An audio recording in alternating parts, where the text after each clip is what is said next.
Greetings, BPS staff. I hope your school year has been off to a terrific start.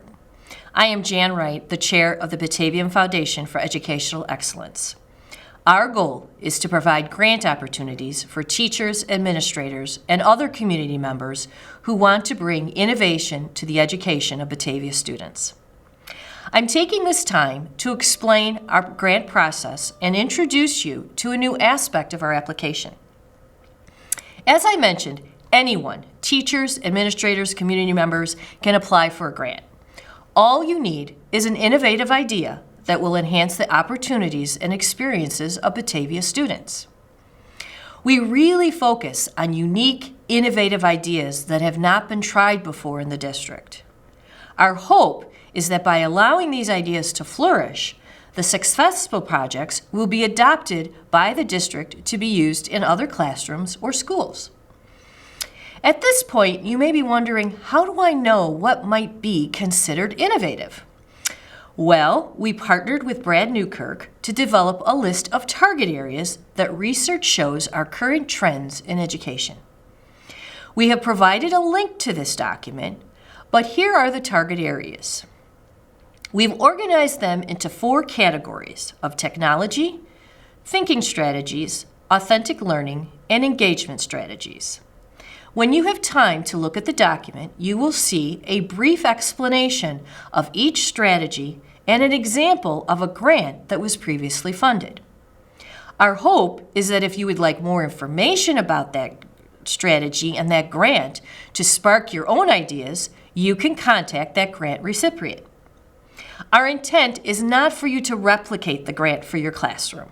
We are looking for fresh ideas and projects that meet the needs of your students. Once you have a potential project to be funded, go to our website, bataviafoundation.org, and click the Foundation Grants link at the top of the page. There you will find our new application. Not only does it include the innovative target areas from which you can choose, but it has a new format.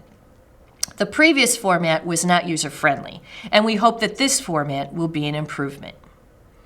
As you complete the application, there are some cautions that may impact whether your application is approved. First, make sure you complete every aspect of the application in a thorough manner. Clearly explain your project, keeping in mind that most of the grant reviewers are not educators. So do not assume that educational terminology or acronyms are universally understood. Related to a complete application, make sure you get all the necessary signatures on the application. Your principal's signature is a must, but if your project involves technology or changes to the buildings or grounds, you must get signatures from those department directors as well. Do not mention the name of your school within your explanation. We try very hard to not let bias enter into the decisions that we make about the grant applications. Along those lines, do not handwrite your application. Not only can this be illegible, but it can also show a lack of effort and professionalism put into the application itself. Finally, in this age of spell check and Grammarly, there is no excuse for errors such as these. Obviously, the only reason I'm mentioning any of these application transgressions is because we have frequently seen them in the application approval process, and we want you to be as successful as possible. Okay, now I hope your creative juices have been flowing and you are ready to develop a grant project. We really hope you will.